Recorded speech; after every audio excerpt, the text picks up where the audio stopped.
Olá, eu sou Rômulo Contígio e esse é o Mask TV, aquele podcast que você quer ver. Estou muito feliz com o seu apoio, com a sua participação. Você vai lá no canal do YouTube, dá seu like, toca o sininho. É super importante, nos ajuda. Comigo hoje aqui no Mask TV, Fábio Arruda. Seja bem-vindo, seja bem-vinda.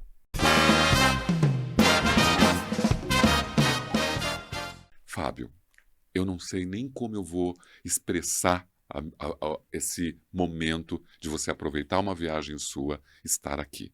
Muito obrigado mesmo por participar desse movimento. Que maravilha, Rômulo. Olá, pessoal. Bom demais estar aqui. Rômulo, que alegria, né, estar aqui, olha, Mask TV Podcast. A gente já vem discutindo esse podcast há mais de um ano, né?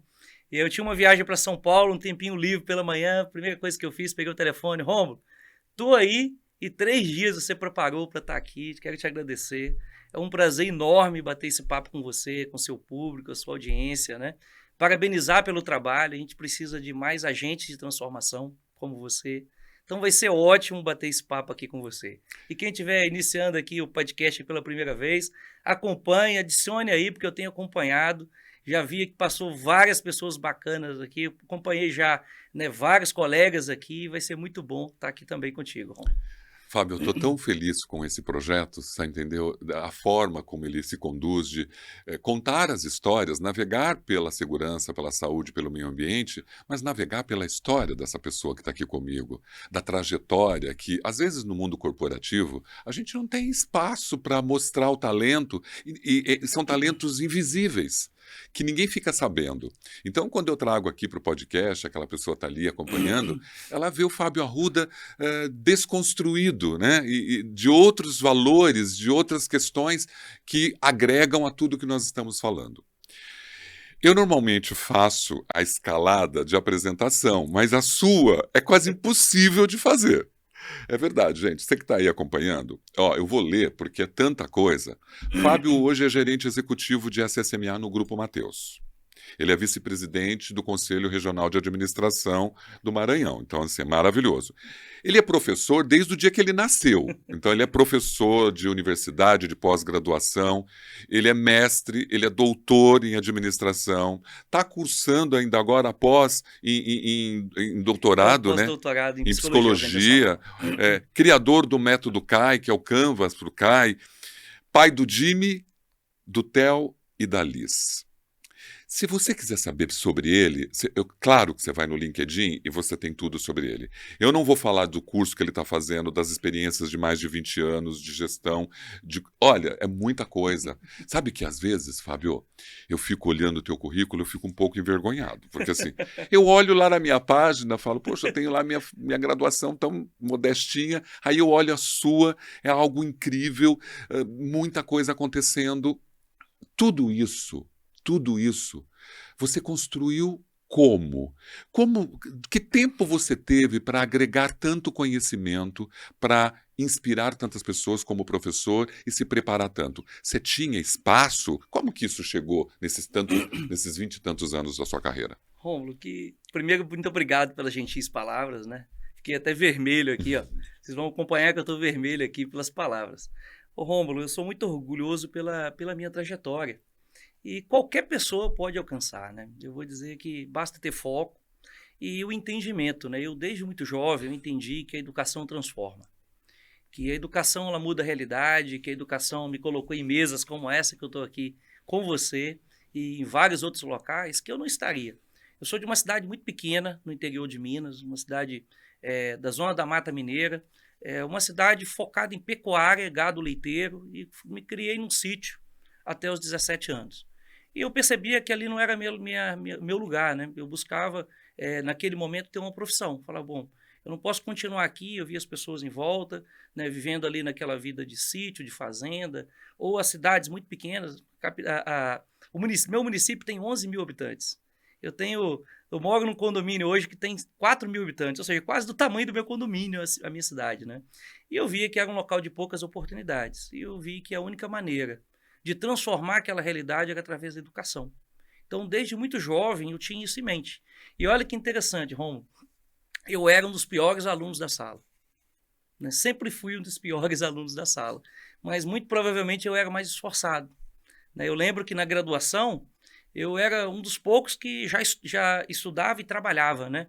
E mesmo assim eu era o mais esforçado, não era o melhor, mas era o que sempre estava com conteúdo informado, sempre estava buscando um pouco mais de pesquisa, como colocar aquilo que eu estava aprendendo na prática, né? Então, a educação sempre fez parte da minha vida.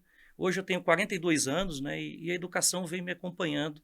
Eu não me lembro de um ano, dos 18 anos até hoje, Romo, eu não me lembro de um ano que eu fiquei sem estudar alguma coisa. Então, dos 18 anos, vou trazer um pouco antes. Eu estou falando já de curso técnico para cá, né? Mas até os 18 anos eu também estava no secundário, segundo grau. Então, se parar para pensar, em 42 anos, todos os anos eu fiz algum curso. Eu me especializei, depois da graduação, fiz algumas especializações, fui para o mestrado, depois entrei no doutorado, né? E agora no pós-doc, né? E digo que a educação transformou minha vida, né, de sobremaneira. Não só me colocou em contato com pessoas maravilhosas, como você, porque a gente acabou se conhecendo no lançamento de um livro, que nós vamos falar daqui a pouco, né? E olha, hoje nós estamos juntos aqui, batendo esse papo e já planejando coisas bacanas para esse ano ainda, né? Então, a educação, ela transformou minha vida e pode transformar a vida de qualquer pessoa em qualquer lugar. Que às vezes a gente pensa assim, a educação é caro. Fazer um curso de graduação, de pós-graduação é caro. Mas o celular hoje, João, ele aproximou as coisas, né? A internet, ela aproximou as coisas. Hoje, eu estava dando aula esse final de semana no curso de MBA em Engenharia, Gestão e Fatores Humanos aqui do Instituto Rui Barbosa. Inclusive, a conclusão da turma de MBA, a última aula é minha. Eu sou o coordenador desse curso. E no meio do curso eu falei assim, pessoal, muito bacana, a gente terminou o curso aqui, essa disciplina tá legal, mas tudo que eu estou trazendo para vocês nessa aula de hoje, se você parar agora e pesquisar no Google, tem muito melhor do que eu estou trazendo aqui. Então, ou seja, o que eu quis dizer para eles? Que ali eu estava sendo um mediador de um conhecimento que está disponível para todo mundo. Então, todo mundo hoje tem acesso à informação. Eu acho até que a grande dificuldade hoje não é o acesso, é você selecionar. O filtro. É como você fazer o filtro, a curadoria do que importa, daquilo que não importa. Às vezes a gente está em cima de um monte de coisa bacana e a gente está passando o dedo, correndo telas de assuntos que não estão agregando valor. Eu concordo com você. Você acha que o professor tem que saber mais do que o aluno? Impossível. Eu acho que o professor ele tem que saber fazer boas perguntas, estar aberto para aprender. Eu aprendo em todas as minhas aulas. É uma troca, né? Nossa, sem dúvida. Eu acho que o professor ele não tem que saber mais do que o aluno, pelo contrário, ele tem que saber provocar o aluno, né, a buscar o conhecimento, a continuar estudando e trazer aquilo que ele viu, as experiências dele, né, sabendo que ele é falível. Rômulo, imagina assim, é impossível um professor saber de tudo. Quantas vezes, né, eu estava na sala de aula falando tal coisa e alguém puxa e fala assim, não, professor, você está falando isso, mas olha, já saiu algo assim, assim, depois disso aí. Aí eu parava a aula e falava assim, então faz um favor, lê para mim aí. Aí ele lia. Lia lá o conceito, a norma, o item e tal. Qual a fonte? Aí eu via que era confiável. Eu humildemente virava para a turma e falava, pessoal, esquece que eu falei, considera o que o colega acabou de falar, que é isso, eu estava trazendo algo aqui que não está tão atualizado, que já tem algo melhor, né? Ou quando o cara falava uma fonte que não era tão boa, eu falava, olha, provisoriamente, não vamos considerar isso, considera isso que eu estou trazendo aqui, vamos investigar um pouco melhor, não quer dizer que é a verdade absoluta, mas por enquanto a fonte que eu estou trazendo é mais confiável, mais completa, tem base de estatística, né? Ou base legal, ou base acadêmica, mas se o professor não tiver essa humildade de fazer essa viravolta, ele que fica para trás, não é o aluno. Eu fiz essa pergunta porque eu fui convidado há alguns anos atrás para fazer um curso de pós, dar aula num pós, numa universidade, e eu exatamente passei por essa situação, né? O cara que é adulto, né, andragogia, ele tem conhecimento. Naquela sala tinha gerente, tinha gente formada. Então eles fazem exatamente isso, eles te testam, né? O tempo todo te testando, principalmente num curso de pós. Eu sempre abro esse podcast, eu não fiz essa pergunta ainda, mas eu vou fazer, porque é uma característica. Você chegou na Terra quando e por quê? Você sabe por que você veio nessa Terra? O propósito, né, Ron? E você está falando de propósito. Como eu disse, eu tenho 42 anos e eu acho que eu identifiquei meu propósito muito cedo. Muito cedo. Que dia você chegou? E, bom, eu nasci 4 de janeiro de 84. Né? Então, Quando eu penso assim, qual é o meu propósito? O meu propósito tem a ver com conexão com pessoas. Tudo que eu faço está relacionado em conectar pessoas. Eu não faço nada só.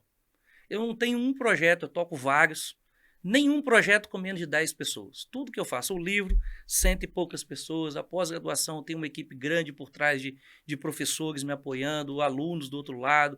Né? No Conselho Regional de Administração, a gente tem dezenas de pessoas atuando. Tudo que eu faço tem muita gente envolvida. Você tinha inspiração de pai e mãe naquela época? Você queria ser o quê? Não sobre isso. Engraçado, Romulo, como você traz, avaliando agora, quando jovem eu não pensava muito bem em o que eu queria ser. Eu pensava o que eu não queria ser. Eu estava numa infância, como eu disse, numa fazenda, num sítio. Eu sabia que eu não queria estar naquele lugar. Mas eu não sabia ainda o que eu queria fazer. Tanto que eu lembrava assim, cara, eu lembro na minha cabeça muito clara, assim, eu com 12 anos, mais ou menos, olhando a minha realidade, falando, cara, eu não quero estar aqui, eu não quero ficar aqui. Mas o que eu queria naquele momento? Eu pensava assim, eu precisava ter uma profissão. Eu não sabia o que naquela época. Eu pensava que, olha, eu preciso me formar, eu preciso ser reconhecido por uma profissão, mas eu não sabia o quê. Eu sabia o que eu não queria. Engraçado você me fazer essa pergunta agora, que eu remeti a esse passado. E o mais incrível é você responder a minha resposta. Por quê? Quando eu vivia no meu entorno difícil da minha infância, eu também falava para mim, aqui eu não quero estar. E eu vou fazer de tudo para sair daqui. Quando você começou numa drogaria, há 20 e tantos anos atrás, né? Esse foi... A drogaria te trouxe elementos que despertou em você ali tudo que você é hoje? Não tenha dúvida, Romulo. Foi meu primeiro emprego. Eu fui atendente numa farmácia. Né? O meu primeiro emprego foi atender o público. Eu tinha 17 anos ainda. Né? Antes disso, eu estava na fazenda, ajudava meu pai. Né? Eu sempre trabalhei desde muito jovem no sítio, aquela realidade ali pecuária. Mas meu primeiro emprego foi atendente de uma farmácia. E ali eu tinha que aprender tudo, né? Administrar recurso, contato com pessoas o tempo todo, né? Eu era responsável pela compra de medicamento, então comecei a ter noção de logística, de custo, de preço, de retorno. Aprendi informática, porque eu não sabia ali com 17 anos, e isso não só foi a base de tudo que eu tenho hoje, como eu penso que isso abriu várias portas depois. Porque depois disso eu tive a oportunidade de entrar numa grande empresa, numa multinacional. Você ficou na Vale? Fiquei na Vale. 20 anos? Fiquei 20 anos. Eu fiz consultoria para a Vale no Rio de Janeiro no ano de 2007. 7 a 2009. Já estava por lá. Estava, porque a gente, né, eu era responsável por eventos corporativos no Rio de Janeiro para uma área chamada Serviços Compartilhados. Perfeito, é o CSC. Exatamente. E aí, eram 1.500 pessoas lá no Rio. Então, quando eu vi que você passou 20 anos, né, você trabalhava com reconhecimento de estradas, né, de ferroviária. Por quê? Da onde? Porque você seguiu uma carreira na Vale maravilhosa, né? Começando com essa função e terminou como gerente de segurança, saúde e meio ambiente. Olha, te contar como é que foi essa história, como é que foi essa virada. Aí eu saí da farmácia, aí eu tive a oportunidade, na Vale era um seletivo, a Vale estava saindo privatizada, né? A Vale era uma empresa estatal, mas já tinha sido privatizada. Mas ainda estava muito naquela cultura de transição do privatizado, né, do estatal para o privado, né? E aí eu participei de um processo seletivo, na época foi muito grande, muito extenso, né, e passei. E eu entrei, Romulo, para fazer um curso chamado trainee técnico. Então eu tinha só o 2º grau, e na época eu estava trabalhando na farmácia, eu estava fazendo o curso, concluí inclusive, o curso técnico em enfermagem. Olha só que legal. Eu com 17 anos eu fiz esse curso, então até hoje eu ainda aplico injeção, viu, Romulo? Se você precisar aí, injeção, vacina, eu faço de boa, aplico injeção nos meus filhos. É a única coisa que eu faço do meu curso de técnico de enfermagem de 17 anos. A mão não treme. A mão é boa, firme, não é dolorido, o pessoal gosta. Aí, Romulo, presta aí. Aí eu entrei na Vale, cara. Fiz esse curso técnico, trainee técnico, e fiz um curso pelo Senai na época e entrei na Vale para essa posição de técnico em ferrovias. E aí atuei na Vale, nesse cargo de técnico em ferrovias, por pouco tempo. E aí, olha o que fez a diferença na minha vida. Nessa área que eu fui trabalhar, as pessoas não tinham muito conhecimento em informática. Aí lembra da farmácia? Eu era o único que tinha habilidade com informática. Sabe aquele rapazinho que mexia no computador? Era eu. Na época, com 18 anos, mais ou menos. E aí, eu fiquei ali apoiando o meu líder. O meu líder, ele teve um problema de saúde e teve que se afastar. Eu estava 5 meses na Vale. Aí eu acabei ficando responsável pelo setor né, respondendo pelo lugar do meu líder. O meu líder teve que se afastar pelo INSS, então eu acabei me desenvolvendo muito ali naquela função de respondendo pelo departamento. E ele retornou depois de 6 ou 7 meses. Quando ele retornou, eu fui tirar férias de outro líder. Aí esse líder voltou de férias e eu acabei assumindo o meu primeiro cargo de liderança. Veja, eu estava 1 ano e um pouquinho na Vale, assumi meu primeiro cargo de supervisor de operação ferroviária, que era essa área onde eu entrei. Então eu coordenava maquinistas, operadores de trens, auxiliares de maquinista, era uma área operacional mesmo. E nessa função, Rômulo, eu fiquei 5 anos como líder da área operacional focada em ferrovias. E no meu último ano como líder nessa função, veja o que aconteceu. Então eu já estava 4 anos como líder nessa função e eu tive um acidente do trabalho no meu time. Um colega se acidentou, foi um acidente até relativamente grave, mas não foi fatal. Foi um acidente com afastamento. E naquele período tinha uma cultura, isso estou falando de 2005, 2006, 2007, por aí. 2006, 2007. Tinha uma cultura de que o líder que tinha um acidente na equipe, ele ia para a CIPA, para ser cipeiro. Olha, aí eu não sabia o que era segurança do trabalho, não tinha noção disso, 2006 mais ou menos. E fui para a CIPA, cara. Cheguei na CIPA, e aí eu fui ser o presidente da CIPA. Cheguei na CIPA e encontrei um ambiente de desordem. Os líderes que estavam lá, que eram indicados pela empresa, não queriam estar naquele lugar. Porque estavam lá líderes que tinham um acidente na equipe. Os cipeiros que tinham sido eleitos também estavam ali muito voltados para um cabide de emprego, buscando muito mais a estabilidade do que, de fato, querendo ficar naquele lugar também. Aí, Rômulo, o que eu fiz? Eu falei, cara, que ambiente de desordem que eu tô, cara. Aí eu lembrei das minhas... Eu sou formado em administração, já era graduado nessa época. E aí eu lembrei do que eu fazia na minha área como supervisor. E eu apliquei na CIPA tudo aquilo que eu aplicava já no meu time. Criei indicadores, planejamento. O que nós vamos fazer ao longo desse ano da CIPA? Então, planejamos um plano de trabalho. Depois, para cada ação, a gente criou um indicador. Rotinas para monitorar se estava tudo certo. Quadro de gestão à vista colado na parede da CIPA. E aí, na época, o que aconteceu? Começamos a criar uma CIPA diferente. Com foco, com gestão, trazendo os líderes. As pessoas que estavam lá eram bons líderes, eram pessoas até boas. Só que não tinha foco, não tinha preocupação, não queriam estar, mas a partir do momento que eles viram propósito, eles começaram a se engajar. E os empregados que estavam lá, que queriam muito ficar só pela questão do emprego, a gente tirou da CIPA. Porque eles também não queriam, imagina, vocês não queriam nada na função deles, muito menos trabalhar na CIPA. Quando eles viram que a CIPA estava tendo trabalho, até muito mais às vezes, do que no próprio setor deles, eles começaram a faltar os compromissos da CIPA. E aí, quando você tem faltas sucessivas, em ações da CIPA, ele pode sair da CIPA. Então, a gente renovou o quadro, então as pessoas saíram da CIPA. Então, esses empregados foram desligados da CIPA e depois desligados da empresa, até porque eles só estavam na empresa, vários, porque eles estavam assegurados pela estabilidade. Bom, e eu terminei esse mandato da CIPA, cara, foi uma CIPA diferente na empresa. Foi uma CIPA reconhecida e tal, era um site muito grande, era um grupo de quase 50 cipeiros, era um grupo muito grande na CIPA. E olha que legal, Rômulo, eu saí da CIPA e fui convidado para assumir o departamento de saúde e segurança da empresa. Foi aí que você se apaixonou por segurança? Foi aí que eu comecei a entender valor e propósito. Eu não tinha formação na área, não tinha conhecimento da área, mas eu vi ali, cara, que era um local que eu podia me conectar, ajudar pessoas, transitar na empresa como um todo, porque até então eu era o líder de um departamento específico. A partir do momento que eu vi que na área de saúde e segurança você poderia transitar na empresa como um todo, eu brilhei os olhos para aquilo ali e vi propósito. E aí, Rômulo, veja, isso foi em 2008, quando eu assumi o meu primeiro cargo de líder de saúde e segurança do trabalho. De lá para cá, eu estudei sobre isso, fiz pós-graduação, fiz meu mestrado, doutorado e meu pós-doutorado com esse foco de gestão de risco, né? E comecei a estudar sobre isso, dar aula sobre isso depois mais à frente, escrever sobre isso. Nas horas vagas eu estou fazendo live, podcast sobre isso. E se não restasse, cara, ainda casei com uma engenheira de segurança, aproveitar para mandar um beijo aqui para minha esposa, Thalita. Então, cara, eu digo para você que eu vivo hoje de segurança, cara. E não consigo me imaginar fora disso, Romulo. Quais são as características que levaram você a ser um profissional que estudou tanto e que se aperfeiçoou? Porque, assim, tem gente assistindo, né? E tem gente que se inspira. Você é uma pessoa que inspira muitos, né? Você é um professor amado. Mas que tipo de característica você pode destacar em você que fez com que você seguisse um movimento tão difícil às vezes, né, para chegar? Porque você não era uma pessoa que tinha recursos. Não tinha, Você era verdade. extremamente humilde. Então, assim, tem pessoas que também são muito humildes. Conta pra gente, mais do que o propósito, que característica que você tem para ser um professor tão perfeito? Rapaz, eu não diria perfeito, né? Mas vou dizer que eu até coloco isso nas minhas palestras.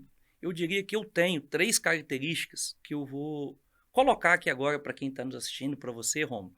E se fizer sentido, né? Porque tem coisa que tem que fazer sentido para você. Você tem que olhar para aquilo e falar, olha, isso faz sentido para mim. Tem coisas que não vai fazer sentido para todo mundo, mas eu vou dizer como eu vejo, como eu encaro a vida até hoje, desde sempre, do balcão da farmácia, Rômulo, a hoje, né, que eu lidero um time de mais de 150 profissionais de saúde, segurança e meio ambiente, numa empresa que tem 70 mil colaboradores, né, e atua em 9 estados. Então, aí, como também coordenador de curso, né, hoje eu coordeno os cursos de pós-graduação do Instituto Rui Barbosa de pós-graduação e atuo também no Conselho Regional de Administração do Maranhão. E outras coisas mais na hora vaga, quando dá tempo, certo? Rômulo, o que eu diria são essas 3 coisas que me acompanham na vida. Primeira é a busca incessante pelo conhecimento. O conhecimento me intriga, porque se tu falar alguma coisa aqui e eu não souber, eu estou anotando aqui, eu tenho uma página de rascunho que eu anoto, eu vou pesquisar e vou saber sobre esse tema num nível médio de profundidade. Nunca vou ficar no básico sobre alguma coisa.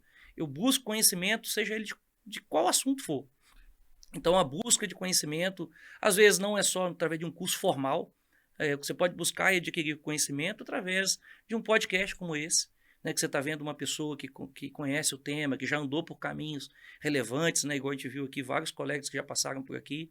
Né, o conhecimento pode ser buscado também através de cursos formais, né, um curso de graduação, um curso técnico, uma pós-graduação, por exemplo. Pode ser buscado na internet de forma livre. Né? Então, hoje você tem aí canais que entregam informações de qualidade. Ó. Os nossos livros, que a gente vai falar agora, Romulo, uma característica dele é que toda a nossa coletânea está 100% disponível gratuitamente. Eu até quero te pedir para você, quando publicar esse link aqui, que você publique aqui na descrição o link para acessar qualquer um dos livros, né? Eu queria te pedir essa generosidade. Com toda certeza. Né? Vai ser muito legal. Você que está nos assistindo pode baixar os livros. Até porque você não é autor de um livro, né? Você é são autor vários. de vários. Né? Eu vou deixar todos aqui, Rômulo. Por Todos favor. estão gratuitos. Então, o primeiro ponto, Rômulo, é o conhecimento. É a busca pelo conhecimento. É você ter curiosidade para aprender. Porque aquilo que você falou da andragogia. O adulto, ele aprende diferente da criança. A criança é uma esponjinha, ela aprende sobre tudo. Né? O adulto, ele é seletivo. O adulto, ele aprende aquilo que ajuda a resolver problemas de forma imediata. O adulto não vai buscar conhecimento para aquilo que não agrega valor para ele resolver problema hoje. Se não estiver doendo hoje, o adulto não aprende. O adulto, ele aprende com aquilo que ajuda a resolver problema hoje. Né? Então, essa é uma diferença do adulto para a criança. Então, eu sou muito curioso e quero buscar conhecimento. Então, é o primeiro pilar. O segundo, Romulo, conhecimento por si só é vazio. Eu tinha um professor de doutorado que escrevia no rodapé de todos os slides dele assim, ó, nada mais prático do que uma boa teoria. Então, o segundo pilar é ir fazer, é ir colocar em prática. Aquele conhecimento que você teve, você tem que aplicar de alguma maneira. Porque eu tenho uma frase que eu coloco sempre no LinkedIn, então já deve ter visto, que eu digo o seguinte, olha, a intenção sem ação é igual a ilusão. A gente se ilude quando a gente coloca só uma ideia na cabeça, um objetivo na cabeça, um propósito, mas você não materializa aquilo em ações e estratégias factíveis, aquilo é só uma intenção. E você ainda vai se iludir no final, porque você ficou imaginando, pensando, refletindo, se colocando naquele lugar que você quer ir, mas você não tomou o segundo passo, que é colocar em prática. Então, o meu segundo passo, depois do conhecimento, é como colocar isso em prática. E começar no pequeno. Eu digo para os meus alunos, Romulo, da pós-graduação, eu dou aula em curso de engenharia de segurança, e aí a pessoa está saindo de técnico, né, para engenheiro, ou às vezes o sujeito fez um curso de engenharia mecânica, nunca foi técnico de segurança, mas ele quer ser engenheiro de segurança. Aí ele fala, Fábio, é muito difícil entrar no mercado, eu estou parado, eu estou sem fazer nada, né? Como que eu coloco isso em prática para ser visto pelo mercado? Aí eu falo, cara, o melhor dos mundos é o que você tem. Você está parado? Tô. Tudo que uma pessoa que está parada tem é tempo. Que é tudo aquilo que quem está trabalhando não tem. Quantas empresas hoje precisam de profissionais de segurança do trabalho e não tem um engenheiro no quadro? Então, se você faz um mapeamento, aí eu digo para esse engenheiro, né? Se você faz um mapeamento de um projeto legal, agora que você tem o conhecimento prático, e chega para uma empresa que não tem condição de pagar, ou às vezes até tem condição de pagar, mas ainda não entendeu o que essa profissão, o que esse profissional agrega valor, e apresenta para ele esse projeto para você executar durante uma semana gratuitamente, e a empresa compra aquilo, e você vai lá, se predispõe aí, aplicar, colocar em prática, a empresa der a oportunidade, em uma semana você tem um projeto daquela empresa que todo mundo saiu ganhando. Saiu ganhando a empresa, porque começou a ter um projeto que ela não teria de forma natural. Saiu ganhando você, porque você teve a experiência de ir lá e colocar em prática. Saiu ganhando os empregados daquela empresa. Saiu ganhando a sociedade, porque se for prevenção de acidente, menos a chance de ter um acidente na empresa. Olha só, um projeto de uma semana, que para você pode ter custado muito pouco, já que o seu principal ativo disponível é o tempo. E você teve ali um conhecimento, que agora você pode postar na tua rede, mostrar, olha, tenho experiência com um projeto tal. Você já não é uma pessoa zerada mais. E aquela própria empresa que te conheceu agora, que teve a oportunidade de ver um projeto que não sabia que tinha necessidade de ter, pode surgir uma vaga naquela própria empresa. Então, um exemplo, Rômulo, de uma ação de colocar em prática o conhecimento que se tem. Então, eu passo isso aos meus alunos e incrível, vários já fizeram, né, e postaram, olha professor, eu estou aqui na empresa tal fazendo aquilo que você fez, foi muito legal, criei um projeto aqui de DDS em atividades críticas, e eu tive aqui 3 vezes por semana, durante um mês na empresa, e olha, no final, essa empresa me indicou para outra, olha só que coisa legal, tive vários feedbacks nesse sentido, da pessoa ser vista, né, e de ver, ou ele postando depois no LinkedIn, marcando, olha, estou fazendo um projeto tal, na empresa tal, obrigado professor pela indicação, porque às vezes também te indica a empresa, né, para que ele tenha a primeira oportunidade. Então, recapitulando, conhecimento primeiro, depois colocar em prática. E o último pilar, Rom, é o network, é a rede de relacionamento, é a rede de contato, né? É você entender o seguinte, que o conhecimento ele transforma, a prática ela aprimora, mas o network ele vai te colocar sentado aqui na mesa com você. Né? A gente se conheceu. Ele expande. Eu te conheci, por exemplo, no lançamento do livro, ano passado, na FISP, né, do ano passado. A gente fez um contato breve, eu não te seguia, eu não te acompanhava. Sim, a gente nós começou... nem sabíamos, né? Eu cheguei com o microfone lá na hora, foi tudo o Fábio Gregório me ajudando ali, incrível. Um abraço aí pro Fábio Gregório, nosso companheiro. Você sabe que eu falo para ele sempre o quanto que foi um divisor de águas para a minha vida, né? Eu sempre vivi numa bolha e trabalhando com as empresas, indicado. O meu primeiro contato com tudo. E você disse muito bem isso, a vivência empírica, né, somada ao conhecimento e ao network, é o que faz talvez você ir além, né? Não tenho dúvida, Romulo. Então, recapitulando a tua pergunta, o que eu trago para a minha vida, né, e até hoje coloco em prática, e eu acredito que isso vai ser até quando eu morrer, cara. Eu busca pelo conhecimento, colocar isso em prática, materializar esse conhecimento de alguma maneira, e a busca e o interagir no network, na rede. Porque, Rômulo, ninguém transforma e nada foi feito grande de verdade sozinho. Tudo que é feito, né, de forma participativa, em colegiado, que tem várias visões, a possibilidade de dar certo é muito maior. Né? A possibilidade de aprendizado, de crescimento, ela é muito maior. E o network, Rômulo, as pessoas também confundem. Muita gente, eu estou aqui do nada, aqui conversando contigo, daqui a pouco chega uma mensagem assim no LinkedIn. Oi, Fábio, tudo bem? Segue meu currículo para uma determinada oportunidade. Aí, veja, eu nunca falei com essa pessoa. Eu não sei quem é essa pessoa. Qual a chance de dar certo essa abordagem? Né, o network, Rômulo, ele se constrói quando você não precisa. Ele não é uma visão utilitarista. Eu vou me aproximar do Rômulo para ter algo. O network ele é construído quando você não precisa. Quando você eu não estou precisando nada do Rômulo, mas olha, eu posso apoiar ele em alguma coisa, eu posso contribuir com ele com alguma coisa, ou independente de contribuir, aproximar, viver, interagir, relacionar. Então, o network que é construído, ele é construído no dia a dia quando eu não preciso. Quando eu preciso, essa rede muitas vezes não vai nem precisar eu pedir. Essa rede vai se manifestar ao meu favor, porque ali eu já construí um ambiente de ajuda mútua, né?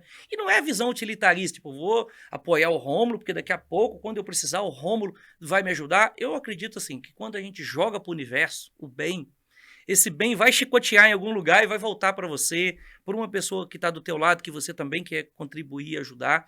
Então eu acredito muito no poder do network, Romulo. Eu concordo. Ivan Rigoletto é uma pessoa generosíssima. Você é generoso. Tudo o que está acontecendo na minha vida em relação ao Mask TV, que é uma tarefa que eu estou lutando muito, né, para colocar no ar, vem em função desse chicote que eu joguei e essas pessoas que estão próximas de mim estão me permitindo isso. É muito verdade isso que você está dizendo. Você, além de ser um gerente, toda a sua carreira, você ainda, mesmo estando dentro de uma empresa, você foi professor, voluntário. Você consegue ter tempo para tudo? Onde fica a Thalita e as crianças? Bom, a Thalita é uma grande parceira, né? Minha esposa, já mandei um beijo para ela, né? Vai assistir com certeza. A Thalita é uma grande parceira.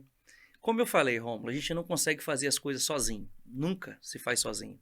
E a Thalita é uma parceira de vida, né? Então me ajuda. E minha parceira em vários projetos também profissionais. E é minha parceira de vida. É a pessoa que me ajuda principalmente com os meus filhos, né? Com os nossos filhos. Cuida da nossa casa, cuida do nosso lar. Me ajuda a organizar a agenda, me cobra quando percebe que eu preciso estar mais presente. Eu sou uma pessoa de hábitos muito simples. Né? Então eu consigo acompanhar muito bem meus filhos. É algo que eu não abro mão, é de estar com meus filhos. Então, os meus principais hábitos, ele é em família, né? Então, eu consigo estar muito próximo dos meus filhos, tentar equilibrar. Claro que, às vezes, eu estou menos do que eu gostaria. A gente sempre acha que poderia estar mais, né? Que poderia estar mais perto, que poderia estar mais junto. A questão também do tempo com qualidade, né? Não só em duração, né? Mas a qualidade. A gente sempre acha que pode mais. Mas eu me considero muito presente. Eu faço o possível e impossível para estar com meus filhos, né? De vivenciar a rotina com eles. Todas as férias é em família, a gente viaja juntos, né? Busca ter momentos juntos. A gente gosta muito, por exemplo, esse ano até que a gente fez pouco, piquenique em família, por exemplo. E é legal, a gente plantou 2 árvores lá em frente ao meu apartamento, tem um bosque, tem uma reserva, né? E nós plantamos 2 árvores, né? Pensando em fazer o piquenique embaixo delas. E elas já estão crescendo, agora já está na hora de começar a fazer o piquenique embaixo dessas árvores. Coisa simples, que geram memórias afetivas, né, que fazem a diferença nesse momento em família. E sempre, como você falou, eu sempre me dividi entre a vida na indústria, né, na empresa, entre minha vida acadêmica, né, e minha vida pessoal. Sempre, nos últimos 20 anos, essa minha vida sempre foi essas 3 bolinhas jogando para cima aí, Romulo. Até porque eu acho que realmente a maioria dos profissionais se dividem. É que quando eu olho, né, você dá curso de pós em vários lugares, então, e ainda é gerente e tal, eu fico pensando, será que ele como professor entende que o tempo dele em família, o tempo dele no trabalho, importante. porque se você ensina uma pessoa a ter uma vida equilibrada, não combina você de repente não ter tempo. Concordo. E olha, Romulo, tinha uma outra bolinha que estava ficando para trás. Né? E ainda tem outra bolinha que eu ainda preciso melhorar, porque eu considero que na minha vida, seguem essas 5 bolinhas. Uma é espiritualidade. Eu acredito que eu ainda preciso evoluir nessa bolinha, eu preciso dedicar mais tempo, porque eu sei que isso é importante, né?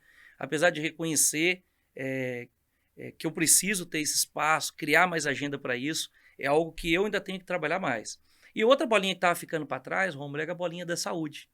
Né? Você entra naquela corrida No do looping, dia a dia, né? no looping, e você acaba contando algumas verdades para você. Tu não tem tempo, academia não tem tempo para atividade física, porque às vezes também tu não quer fazer. Aí tu acaba criando uma historinha de que não tem tempo. Então, eu fiquei muito tempo no sedentarismo, né? E virei essa chave o mês passado, então eu comecei já a criar uma rotina, igual eu estava te falando já Eu vi nas suas pouco postagens, aqui. né? Então, eu comecei a virar essa chavezinha também de cuidar da saúde, ela é importante. Então, além do trabalho, da família, a espiritualidade e cuidar da saúde são outras bolinhas que você tem que jogar para cima nesse equilíbrio também e garantir que todas elas, né, estejam aí a contento. Nenhuma pode cair, nenhuma dessas bolinhas podem cair. Sabe, Fábio, eu poderia estar entrando na nossa conversa já direto em SSMA, querendo saber sobre mecanismos, metodologias, ferramentas, procedimentos, né? Mas todo mundo, né, sabe disso. Que eu queria que as pessoas conhecessem um pouco como que o Fábio, como professor, instrutor, educador, lida com tudo isso, né? Ao ponto também de me ajudar a mexer, olhar para mim, né? Autoeducação, autocuidado, autoconhecimento. Juliana Bley fala muito sobre isso. Verdade. E é verdade. Se você não olha para você, como que você pode oferecer algo para alguém? Verdade. Né? Então, assim, por isso que falar um pouco sobre o Fábio faz com que quem está ali fale assim, poxa, eu nunca imaginava que o Fábio tem tudo isso dentro da história dele. Vamos olhar agora um pouquinho o seu futuro. Né? O que você está projetando para o futuro a partir de agora? Lançamento de livro, Expo Proteção, participação. Qual é a sua. O que vem do Fábio Arruda para os próximos meses? Muito bem, Romulo. Vou apresentar aqui esse livro, acho que maior parte das pessoas já conhecem, né? Sim. Essa é uma coleção, Lição Aprendidas em Saúde e Segurança do Trabalho. Está disponível aí como na edição física e também na edição digital gratuitamente, né? Que vai estar aqui embaixo na descrição desse bate-papo, né? O download você pode fazer e acessar todos os livros, né? Nós estamos indo para o 6º livro, Rom. Então, nós vamos lançar, né? Você já está, inclusive, convidado. Não sei se quem está em casa vai conseguir ver. Depois eu coloco essa imagem. Certo?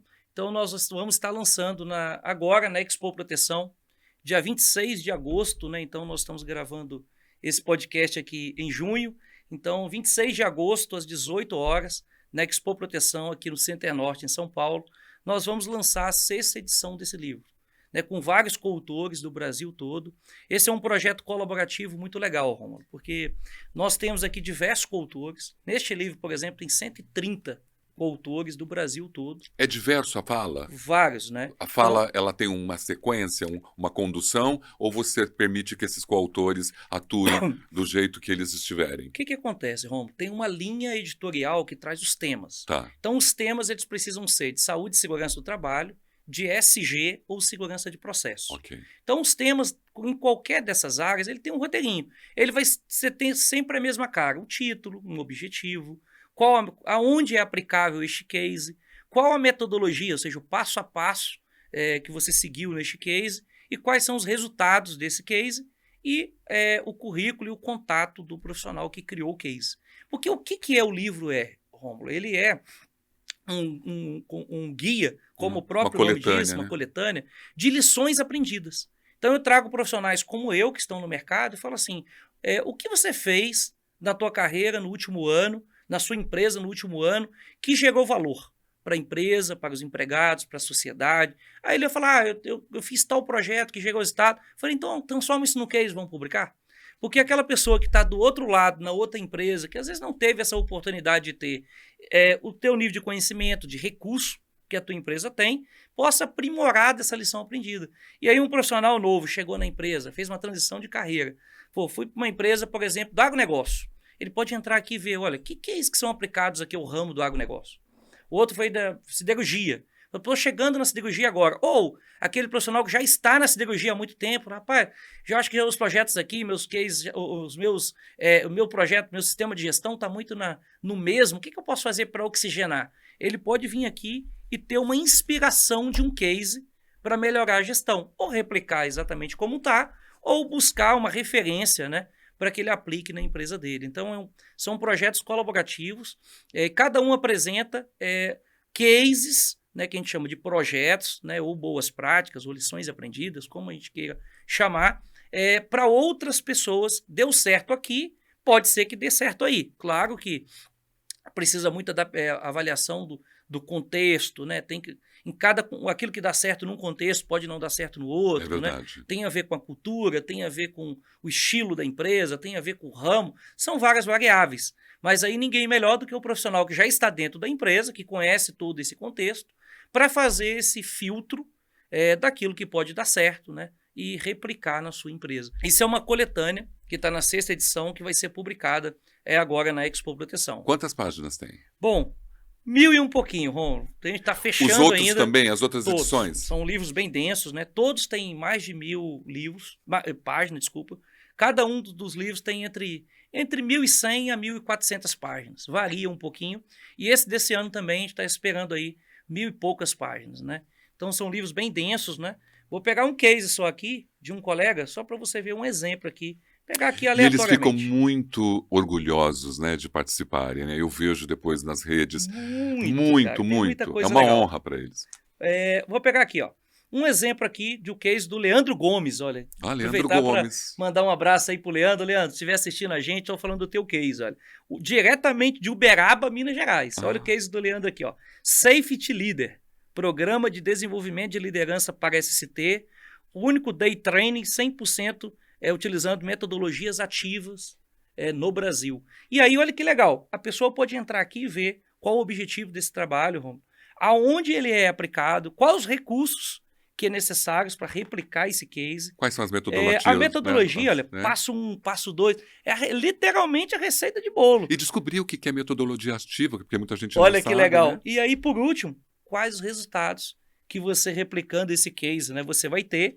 E por último aqui, ó, você tem aqui o currículo do Leandro, quem é o Leandro, e o principal, um QR Code que você pode entrar aqui e entrar em contato direto com o Leandro. Falar, olha, Leandro, vi o seu case no livro, achei legal, é aplicado à minha empresa, me conte um pouco mais. Teve problema assim, como é que tu superou? Tu acha que teu case dá certo aqui ou não? Você pode falar direto com o responsável por esse case aqui e contribuir na implantação da tua empresa. Maravilhoso. Eu vou dizer para você que eu não sou alguém que tem o teu currículo.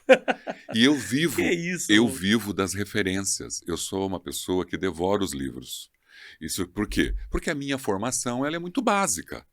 Agora, a minha experiência, né, quando você fala da experiência vivencial, ela é fantástica. Só que eu leio muito as opiniões, as referências, as instruções de outras pessoas, de outros profissionais. Uma boa fonte. E uso, sim, né, e uso para desenvolver. Eu sempre falo para o Adilson Monteiro, olha, eu sou o cara que usei o teu Hope, o teu 100 posts de Hope, eu usei para trabalhar.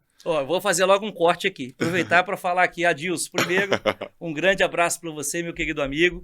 O Adilson está em todas as edições. Não sei se tu sabe. Ele está desde a primeira edição aqui com cases, né? E vai estar nessa também. Vou falar para você, Adilson, que eu recebi no LinkedIn essa semana uma mensagem do nosso amigo Ivan, falando que assistiu uma palestra do Rômulo e ele colocou assim, ó, abre aspas aí para o Ivan. A melhor palestra de Hope que eu já assisti. Então, Rômulo, parabéns pelo trabalho, né? Muito bacana ver, igual você falou, Fábio, a minha formação, isso não faz a diferença. Lembra que é o pacote, é o conhecimento, é a prática e o network, é um pacote.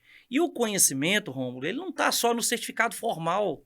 O conhecimento ele é da vida, ele é de pesquisa, ele é de leitura. São fontes de conhecimento diferentes. Não é só educação formal, né? Não quer dizer, Rômulo, eu estou no pós-doutorado. Não quer dizer exatamente nada. Isso não quer dizer que eu tenho mais conhecimento que você, absolutamente. Não tem. Só quer dizer que eu segui um rito, né, da educação formal diferente de você. Mas isso é zero, assim, isso não tem zero medição de métrica, não é zero métrica de conhecimento. Eu concordo isso são com você. ritos, Concordo, entendeu? porque tem o contexto, né? Com certeza. Você pode ter todo o doutorado, mas entrar numa situação com contexto adverso ao que você conhecia e adverso ao que você aprendeu e ter que ali, naquele momento, entender e compreender coisas que você não sabia. Eu falo pro Ivan, que depois eu dou o cachê para ele, porque eu falei que Ivan, não fala uma coisa dessa porque vai ser...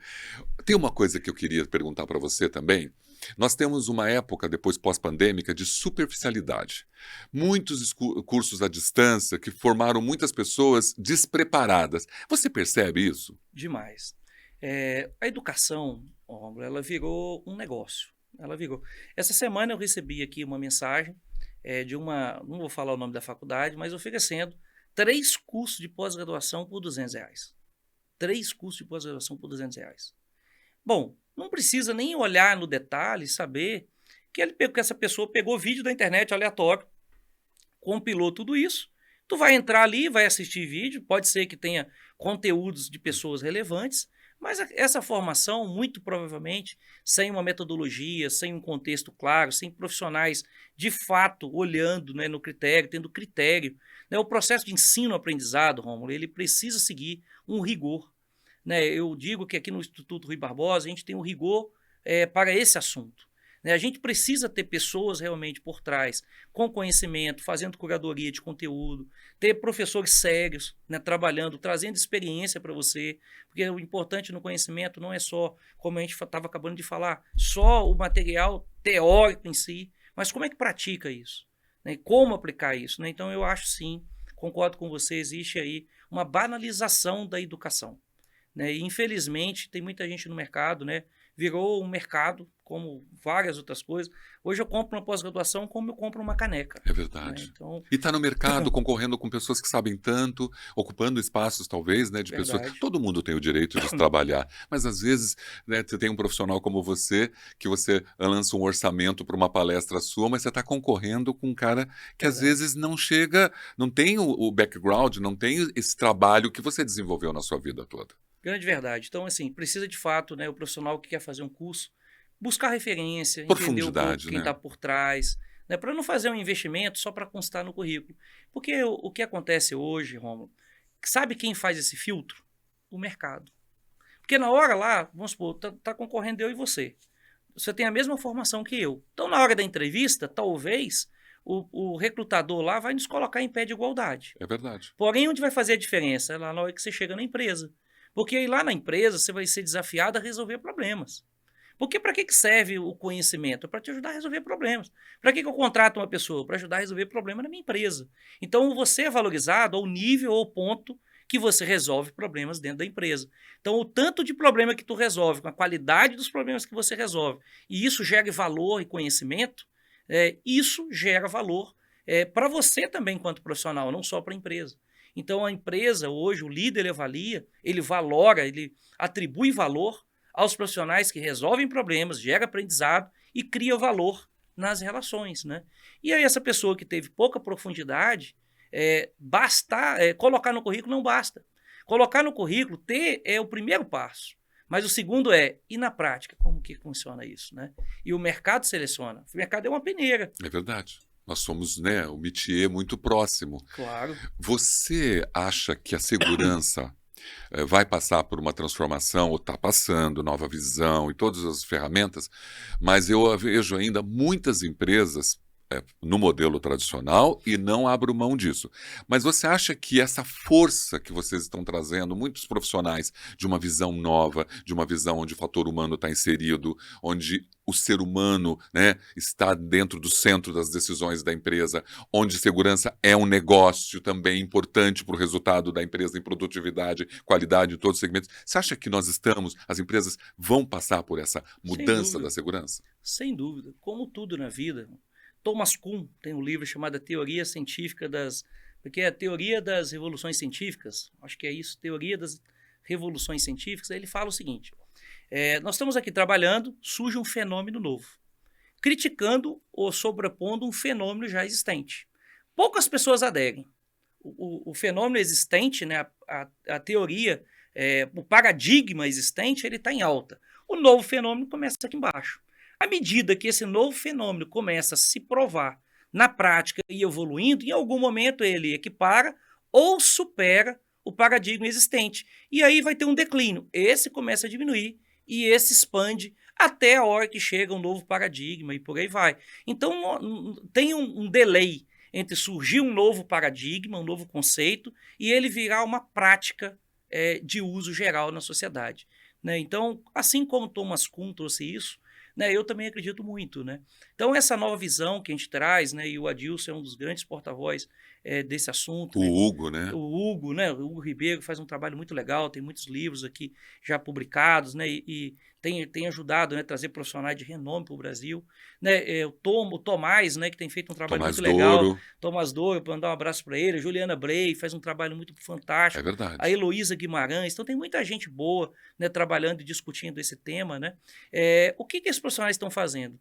Eles são visibilidade. Então, estão jogando visibilidade para o tema. Potencializando, né? Potencializando e mostrando. Pessoas estão implantando isso, estão mostrando o resultado, né? E tem coisas que precisam ser ajustadas no dia a dia. As empresas estão entendendo isso, falando, olha, que legal, vamos experimentar. E à medida que isso vai dando resultado, as coisas vão substituindo.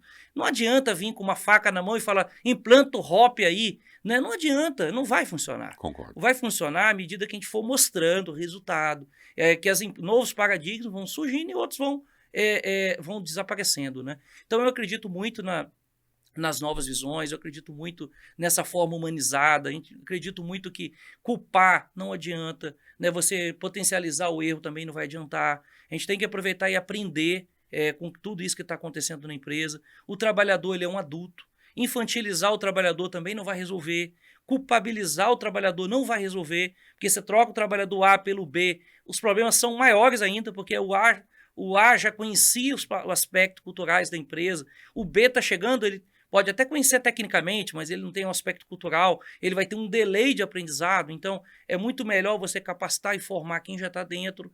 Então hoje, isso eu acredito que tem muitos líderes que já evoluíram, né? Já começaram a trazer esse novo contexto, já estão implementando. Não está impondo, né? Está trazendo de uma forma baseada em fatos, em evidências que ele viram com outros, com todos esses profissionais trabalhando, porque ele tem um conservadorismo muito forte dentro daquela empresa, não adianta vir com a faca. Com certeza. Ele vai perder e vai embora, né? Ele não vai nem conseguir colocar, porque se ele deixa um legado de transformação, vai ser bom para todo mundo. Não tenha dúvida, Romulo. Não tenha dúvida, eu acredito muito na transformação, eu acredito que o mercado já está se transformando. Nós temos vários profissionais hoje já colhendo resultado. A área de saúde e segurança do trabalho, ela está saindo, ela está migrando, né? E os profissionais de SST também precisam migrar muito. Sair daquele profissional legalista e entender que o profissional de saúde e segurança hoje ele é estratégico. Ele precisa enxergar o todo. Ele não precisa mais só conhecer de NR. Antigamente, ele conhecendo de NR estava tudo bem. Bom. Hoje o profissional de segurança tem que conhecer de liderança. Ele tem que conhecer o core business da empresa. Essa empresa é de quê? Cultura, né? Isso. Mas não, antes disso ainda, antes da cultura. Mas o que a empresa faz? Ela produz cimento, ela é uma empresa de serviço, ela é uma empresa de logística, ela é uma empresa, igual no meu caso, de atacarejo e varejo, ela é uma empresa de mineração, ele tem que conhecer o core business da empresa. Então ele tem que conhecer não só de norma mais, mas de liderança, do core business, aspectos culturais, que é o que você está trazendo. Comunicação. Muito. Como que acontece dentro da empresa, como que funcionam as relações de poder dentro da empresa. Ele precisa saber disso, porque se ele não tiver ciência disso, ele não vai conseguir escalar um projeto. Né? Ele precisa conhecer de custo e investimento. Eu estava dando aula, como eu te falei essa semana passada, era uma disciplina chamada Gestão de Projetos em Saúde e Segurança do Trabalho. E eu estava falando isso com meus alunos, falando, olha, nós profissionais de SST, nós temos que até adequar, até a linguagem nós temos que adequar. Porque veja, Rômulo, você tem lá o diretor da empresa, o CEO da empresa, ele está olhando, ele está falando uma linguagem de números. Ele está falando em custo e investimento, ele está falando em retorno financeiro, ele está falando em payback, ele está falando em custo-benefício, ele está falando em margem de retorno. Essa é a linguagem dele. Aí, se a gente chega numa linguagem de que salvar a vida é importante, é importante. Claro que é. A vida é importante? É importante. Mas, olha, a linguagem está descasada. Sem levar em consideração. Né? Sem levar em consideração. Então, o que nós temos que fazer? Modular a conversa. Então, nós temos que pegar o nosso projeto e falar o seguinte, olha, esse projeto, ele resolve X problema. Ele diminui o nível de risco em tanto. Então, nós estamos saindo de um rente de risco de tanto, que nesse risco nós estamos sujeitos a efeitos adversos aqui, ali, para a comunidade, para o meio ambiente, para pessoas, para a imagem da empresa. Então eu apresento qual o risco que a gente está. Esse projeto vai trazer o score de risco de tanto para tanto, mas o custo dele é tanto. Então é um investimento que não chega a ser 0,3% do custo se vier materializar um acidente ou 2 acidentes. E aí? Topa fazer? Não topo não, a empresa não topou, tudo bem. Formaliza o projeto, chama o CEO da empresa, o diretor da empresa, fala, beleza, então vamos fazer o seguinte, essa é a gestão de risco, certo? Assina aqui para mim que esse projeto não foi validado, o ano que vem na nova defesa de projeto eu venho novamente. Bom, aí, meu amigo, quando o líder vê que ele vai estar assinando algo, que ele não está fazendo aquele investimento, ele vai pensar 2 vezes. E pode ser que vários líderes vão assumir o risco mesmo, mas você, como profissional de segurança, você fez a sua parte, você fez o levantamento de risco, você mapeou o risco, você criou o projeto, você adequou a linguagem, Ou seja, você foi até onde você poderia ir. É garantia de sucesso fazendo isso? Não. Mas é garantia de que você vai ter mais sucesso do que teria antes, numa linguagem desajustada. E aí, o ano que vem, num novo pleito de defesa de orçamento, você vai de novo atrás desse budget, vai atrás desse orçamento. Mas olha só como a linguagem mudou.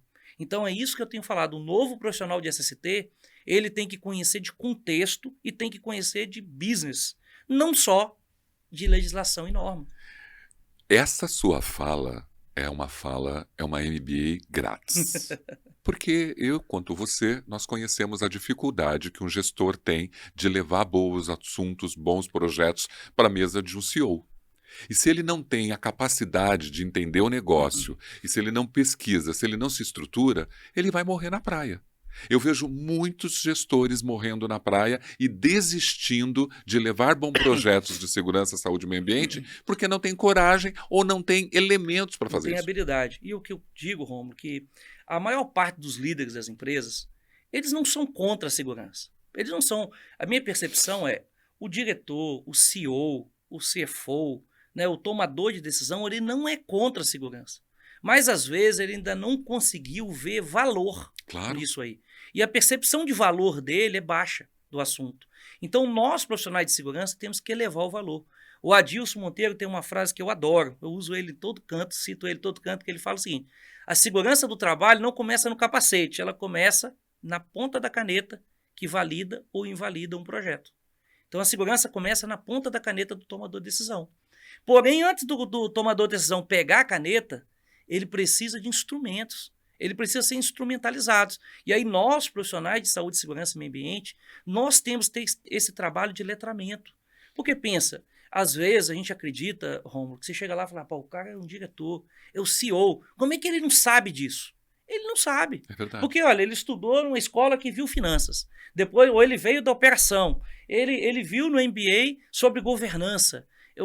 Ele não viu, ele não teve na escola vendo NR, gestão de risco, ele não teve nesse lugar. E está pressionado por resultado. Quem teve somos nós. E ele aqui, cobrando por resultado, se tu chega e fala a vida é importante, ele te abraça e fala é importante mesmo.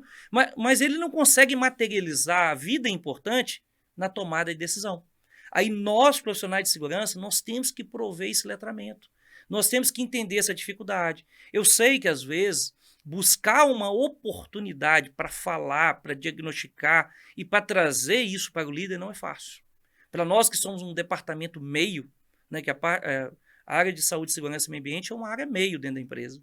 Nós que somos área meio, muitas vezes a gente não tem uma cadeira nas principais reuniões, mas nós temos que cavar isso. O líder desse departamento, né, entender essa necessidade, ele é tão importante quanto fazer um bom projeto. Por isso, quando você fala de network, o network interno também é fundamental. Não é só você se isolar dentro da área, não. É você participar de todas as áreas. Fábio, às vezes eu pergunto para alguém, você conhece a cultura organizacional da empresa que você trabalha? Porque você falou que precisa conhecer o negócio. E quem ainda não conhece nem a cultura, como que ele convence alguém se ele não sabe qual é a cultura e não está comungando com ela? Não tenho dúvida. É difícil, né? Não tenho dúvida. Então, Rômulo, esse novo perfil de profissional que a gente estava discutindo aqui, ele precisa sair do legalista, não que isso não seja importante. Sim, o normativo é importante. O normativo sempre vai ser. O compliance, ele é extremamente importante. Mas ele tem que modular o seu projeto, a sua linguagem, inclusive, para que ele mostre a importância disso naquilo que o líder ou a organização também valoriza.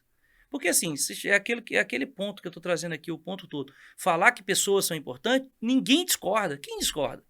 A grande questão é como você mostrar que pessoas são importantes. Quais tomadas de decisões explicitam isso? E aí é o grande diferencial do líder de SST. É como ele demonstrar isso, Rômulo, na cultura da empresa, porque em cada cultura de empresa eu vou mostrar isso de forma diferente. Se a empresa for muito relacional, antes eu tenho que fazer todo um papo com o líder antes da reunião. Não preciso esperar eu chegar na reunião. Se a empresa é muito legalista, eu preciso formalizar. Se a empresa é muito de cultura de fato e dados, eu tenho que criar um relatório analítico. Então eu vou ter que buscar modular a minha fala, o meu projeto, o meu discurso, a minha apresentação, os meus argumentos, de acordo com a cultura da empresa. E não adianta achar que a tua conta, porque é uma matemática. Não adianta você mostrar na sua matemática que a perda de uma vida vai convencer uma estrutura. É uma outra conta que deve ser feita entre você e a estrutura da empresa como segurança para mostrar que o resultado da soma foi importante para a segurança, mas para a empresa. Não tenho dúvida. E um grande ponto, e quanto mais eu aprendi isso, mais eu consegui ter sucesso nesse aspecto.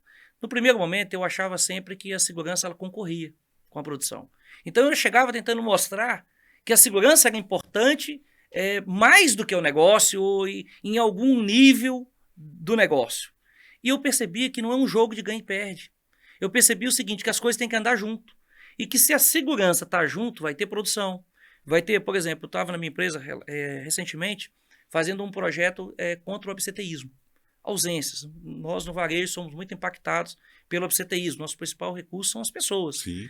Imagina uma empresa igual a que eu trabalho hoje, que tem mais de 70 mil colaboradores, o quanto que pessoas, a presença da pessoa importa, né, dentro do negócio. E eu estava mostrando, aí em vez de eu mostrar lá para ele que isso é que o setor de SST é importante, eu estava mostrando o impacto do absenteísmo na produtividade. Quando uma pessoa não vem, quanto que custa isso em salários, em encargos, ok. Reposição. Agora, quanto que custa a ausência daquela pessoa-chave naquele dia para a execução do negócio? O quanto que outras pessoas vão ter que se ajustar para fazer o trabalho daquela pessoa que faltou.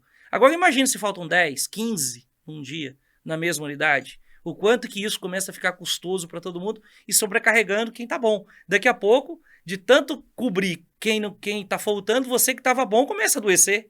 Né? Então, você começa a gerar problemas em cadeia. Né? Então, é um exemplo que eu estava falando aqui. Né? Não adianta você buscar concorrer. Um ambiente saudável, seguro, ele é também um ambiente produtivo. E a gente conseguir mostrar isso com fato e dados, né? Trazendo números da própria empresa, é o que ajuda a convencer, ajuda a aproximar esse líder desse tema, né? Dessa temática. Claro que tem líderes que são mais sensíveis ao tema, outros menos sensíveis ao tema, mas na minha experiência, Rômulo, a maioria dos líderes, eles estão abertos a discutir o tema, né? Muitos ainda não compreendem, não tiveram oportunidade em suas carreiras, né, de fixar nesse tema, nesse assunto, mas a partir do momento que eles entendem, a maioria patrocina e apoia. A grande maioria. Mas aí tem que ter a coragem do profissional de SST de levar. A coragem de levar. E é outra coisa, existem suas características. Se você é uma pessoa que resiste ao novo, que resiste a entregar uma transformação, uma mudança, infelizmente você vai perder sempre. Agora, quando você é um profissional que busca a habilidade de comunicação para levar o seu projeto para uma mesa difícil, mas você se prepara, as suas chances de sucesso são grandes. Bem maior. Olha, Fábio, sabe o que é triste num podcast de 1 hora? É ter você na minha frente e falar para você que nós estamos acabando. Ah, mas já 54 minutos eu estou olhando aqui numa tela que está por trás da câmera. Exatamente. Passou rápido, hein, Rômulo? Muito rápido, porque assim, era muita coisa. Mas eu acho que conhecer você, falar esses aspectos da liderança, de como a liderança deve agir em relação à SST, foi maravilhoso. Nós temos algumas pautas, eu vou falar delas agora para a gente caminhar para o final, que estão na mesa também de tudo. Não dá mais para você ir até um CEO discutir só SST e não olhar diversidade, e não olhar SG, apesar aí do recuo, né, de investimentos recente. Né? Você acha que isso é importante dentro das pautas, a gente discutir isso? Não tenha dúvida, Ron. E de novo, né, a melhor maneira de fazer isso, eu acho que nós erramos em tentar mostrar SG, diversidade e inclusão em algum momento. Não é com faca na mão. Faca na mão não resolve. A gente tem que mostrar o ganho organizacional. Eu não tenho dúvida que um grupo diverso vai chegar a melhores resultados e melhores conclusões. Mas como mostrar isso? Eu acho que o como mostrar isso é o que vai fazer a diferença. Faca na mão não vai resolver o problema. A diversidade e inclusão ela é não só importante, mas ela é estratégica para a empresa. Então, como apresentar isso é o que fez a diferença nas empresas que deram certo, né, essa pauta. A Karen faz um trabalho muito legal, né, mostrando o empoderamento feminino, eu admiro muito o trabalho dela. Também admiro muito. Ela traz vários exemplos, é uma pessoa para você trazer aqui pro podcast. É verdade. Abraço aí para a Karen, é muito legal, né, o trabalho, a maneira como ela traz esse assunto, mostrando as experiências que ela teve. Quando a gente fala, né, de SG de forma ampla, nós não temos plano B. O nosso planeta, nós só temos o plano A, o planeta que nós temos, É né? verdade. Então não adianta. Como é que você vai continuar trabalhando hoje, explorando os recursos naturais, sem pensar na sustentabilidade de amanhã? Então tem um provérbio de índios americanos que fala o seguinte, olha, nós não herdamos a terra dos nossos pais. Não sei se tu já conhece. Nós não herdamos a terra, recebemos ela aqui e agora ela é minha. A gente, pelo contrário, a gente toma ela emprestado dos nossos filhos. Olha que mudança genial de mindset. O que fizer a terra recairá aos filhos da terra. Exatamente, que se eu tenho a mentalidade que eu peguei a terra, que eu herdei dos meus pais, agora ela é minha, eu faço o que eu quero. Agora, se eu tenho a mentalidade que eu tô tomando ela emprestada dos meus filhos, netos, eu preciso ter a mentalidade agora de cuidar dela, enquanto ela é minha, para que daqui a pouco eu passo para eles um mundo melhor. Então, apesar de parecer poético, filosófico, isso é prático. É verdade. Isso é prático, Cacique né? Seattle, é uma coisa que, né? Mas é incrível você dizer isso. Bom, eu tenho antes da gente caminhar, mostramos o livro. Você vai estar na Expo Proteção, divulgando, lançando essa nova edição que está aí. Isso aí. 26 de agosto, 26 de agosto, por lá. Estaremos juntos. Mas eu quero fechar com uma perguntinha. O mundo está muito difícil. O ser humano está muito imoral, longe dos preceitos de Deus, longe da ética, mais longe. Verdade. Recentemente, uma matéria numa TV mexeu muito comigo porque o pai perdeu o filho de uma forma muito injusta e ele disse que não aguenta mais a impunidade, não aguenta mais a injustiça. Isso é real.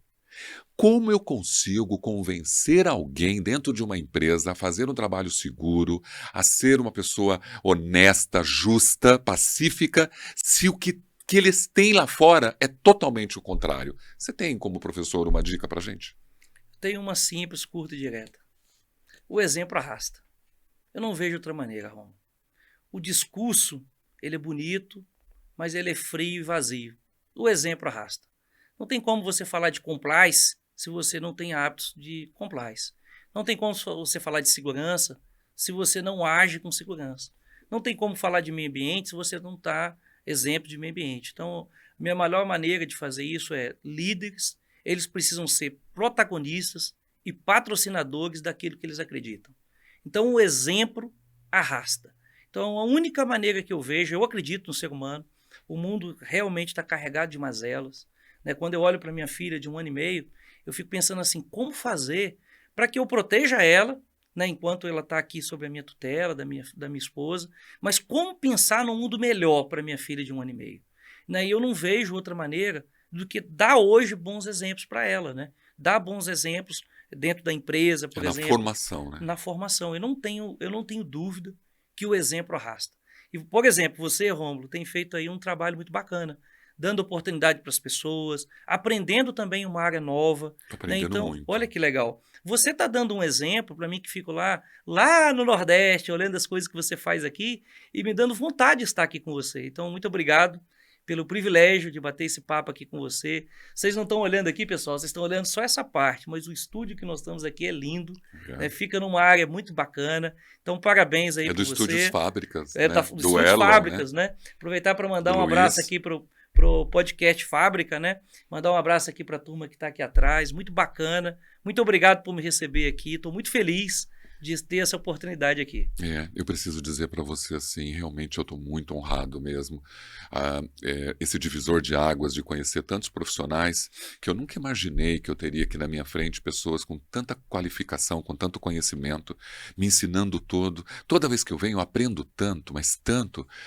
Eu gostaria de viver disso, né? Mas não dá, porque a gente tem que também pagar. Daqui a pouco vai dar, estou profetizando aí que vai dar para viver disso. Pagar a conta, mas eu estou muito feliz de dar essa luz para você hoje falar o que você falou aqui hoje, que foi maravilhoso, da gente contextualizar esse mundo tão difícil, mas ao mesmo tempo mostrando que quando você é um protagonista, né? Então, líderes, se vocês não estão preparados para serem protagonistas, vão se preparar, porque sem esse protagonismo fica difícil. Não vamos evoluir. Não evolui. Não evolui. Não evolui, Romulo. O discurso, ele é importante, você é um profissional de comunicação, você sabe que o discurso é uma ferramenta do líder, mas o discurso sem a prática é vazio. Então, o meu convite e como eu encaro o mundo é que as transformações, elas passam pelo discurso, mas não somente. Ela precisa ter um discurso carregado pelo exemplo, né? Então, o líder ele precisa ser, de fato, um protagonista. Ele precisa ser um patrocinador. E a melhor maneira de fazer isso é praticando, é dando o exemplo para os liderados, para os seus pares, para cima. Porque é aquilo que a gente falou, né? Quem está lá em cima também precisa de inputs, né? E quem está embaixo, vamos supor, às vezes você acredita que o teu diretor sabe mais do que você. Sabe, ele é mais estratégico, mas um ponto específico, não um todo. Ali na operação, ali no front, cara, eu não tenho dúvida que quem é o melhor profissional ali é o supervisor, é o primeiro nível ali de gestão, é o coordenador, é o empregado que faz. É esses caras ali que estão sentindo a temperatura e a pressão do ambiente todos os dias que têm os melhores caminhos. Então, ter essa habilidade do líder, né, de ir lá e aprender e dar exemplo sobre isso, é o que vai fazer a diferença no final. Excelente. Sua visão estratégica combinada com uma sólida base técnica torna um líder exemplar para qualquer instituição que busque preparar profissionais de alto nível para atuar nas áreas de saúde, segurança e meio ambiente. O número de recomendações sobre você é intenso, né? Esse foi o Wagner Veras, mas outro dia eu vi o Newton, ele dizendo assim, caramba, eu não consigo falar sobre ele, né? É muita coisa para falar sobre ele. Nessa câmera aqui, eu queria que você mandasse uma mensagem para quem participou dessa 1 hora e 10 minutos, mais ou menos, acho que é isso que deu o nosso bate-papo. Eu gostaria muito de ter uma outra oportunidade para a gente desvendar outras coisas, porque você, apesar de você ser um autor de tantos livros, você é uma enciclopédia viva, né? Então, assim, é muito absorver teu conhecimento para qualquer pessoa que está vendo aqui agora, Fábio Arruda, adoraria ouvir mais. A gente vai ter outras oportunidades. Em agosto, eu vou estar lá com você na Expo Proteção, cobrindo tudo isso. E nós vamos fazer uma, se possível, outra matéria com você. Eu sei que vir de lá de São Luís não é fácil, mas você mora num lugar maravilhoso. A todos os maranhenses, o nosso grande carinho e amor, porque a gente sabe exatamente que aquele lugar é lindo e merece pessoas como você. Bom, primeiro, já que você falou do meu Nordeste, né? Apesar de eu ser mineiro, eu estou há 25 anos no Maranhão, sou apaixonado pelo Maranhão. Venham conhecer São Luís, os Lençóis Maranhenses, fica próximo aqui, é maravilhoso. Dizer que foi uma honra, olha só, ganhei aqui uma canequinha do Que Mais Que TV podcast, maravilhoso estar aqui com vocês. E para frisar, eu não vou falar nada novo, queria só falar o seguinte, tudo que eu falei aqui, que eu queria destacar aqui é verdade para mim, né? Eu acredito muito no conhecimento, em colocar em prática esse conhecimento e o network. Essas 3 coisas transformam vidas, né? E isso mudou a minha vida. Então, se fizer sentido para você, faça um plano de carreira baseado nessas 3 coisas, né? Veja, entre conhecimento, prática e network, qual dessas 3 bolinhas você precisa evoluir? Qual desses 3 itens você precisa evoluir? Faça um plano de carreira, siga com rigor, que eu tenho certeza que vai ajudar também, né, nessa caminhada, nessa jornada. Rômulo, muito obrigado. Foi um prazer estar aqui desse lado do microfone com vocês. E você que está nos assistindo aí, espero que tenha gostado, né? E baixem aí, no bate-papo aqui vai estar o link. Baixa aí, conheça um pouquinho, tem profissionais maravilhosos aqui. E eu tenho a honra de ter no grupo de amigos. Muito obrigado, Rômulo. Muito obrigado por você oferecer conhecimento gratuito para todo mundo. Muito obrigado por você ser uma pessoa tão generosa, muito generosa. Estou muito feliz. E você que acompanhou a Mais Que TV com o Fábio Arruda, eu tenho certeza que uma lição ficou aqui para você. Evoluir é o caminho. Vá atrás das suas informações, de ser uma pessoa melhor, com conhecimento, prática e network. E até o próximo episódio. Até a próxima, pessoal. Grande abraço, Rômulo. Obrigado. E esse livro aqui é seu. Muito obrigado. Está aqui com a gente, ó. Está aqui. Muito obrigado demais, de coração. Maravilha, meu amigo. Tchau, tchau, pessoal. Tchau, gente.